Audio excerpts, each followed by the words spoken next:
Hi, my name is Dorothy Hogan Schofield, and I am Curator of Collections here at the Sandwich Glass Museum. So today I'd like to talk to you about open salts. It was very popular at the turn of the century. Salt was very clumpy, so that you would have kind of a master salt that would sit at the table, probably at either end, and you would spoon your salt out onto your meal. Sandwich made a variety of salts, and among the most interesting is what we call the Lafayette boat salt. Lafayette could have been a couple of different things. It could have been named for the local steamer, which ran from Cape to Boston, and then also it could have been made during the time of General Lafayette's death, as a way to mark that occasion, but it was a pretty important piece. It is the only piece, pressed glass piece, that we have that was made by the company that was marked B&S Glass Company. And these are marked B&S Glass Company on the stern of the little salt. They also marked Sandwich on the inside, not always, marked Sandwich on the inside, and the outside of the base. These were made about 1827 to about 1830.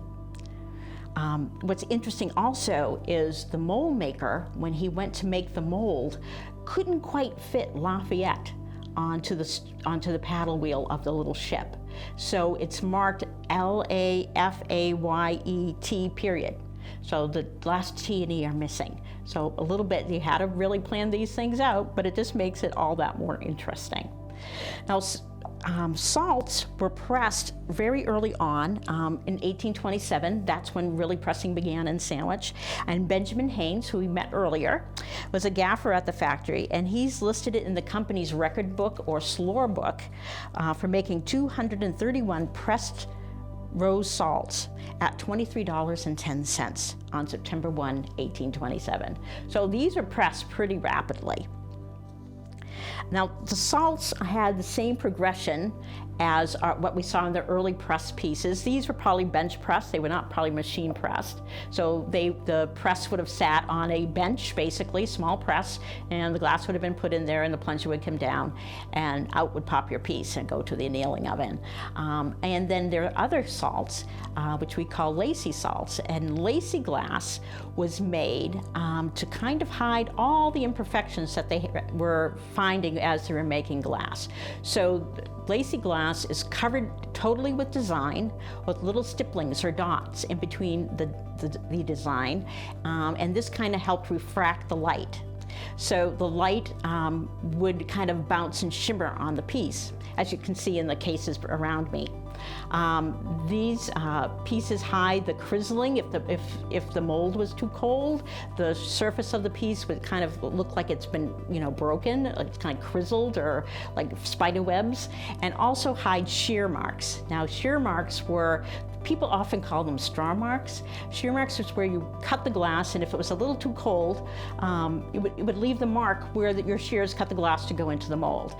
People thought because the glass was shipped in straw, that maybe the straw left a mark on the piece, but no, this was actually part of the mold making process.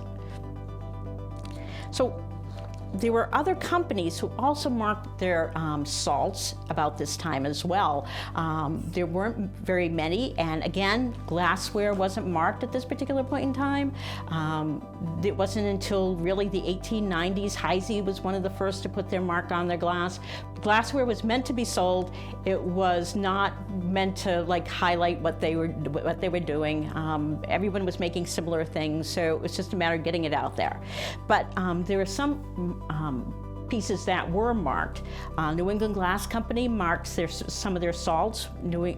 Any Glass Company or any Glass Co. on the base. Another company was salts marked Pittsburgh, and sometimes they're marked J. Robinson and Son Pittsburgh. They're again little boat salts. The Providence Flint Glass Company in Providence, Rhode Island, also marked a salt called on the base of one of their lacy salts called Providence. So everybody was facing kind of the same thing, everybody was facing the same problems, and this was just kind of why they marked that particular time. Maybe someone started it and they all decided to do it. We don't know. One of those early glass mysteries. So thank you for joining me again today, and I look forward to seeing you next time.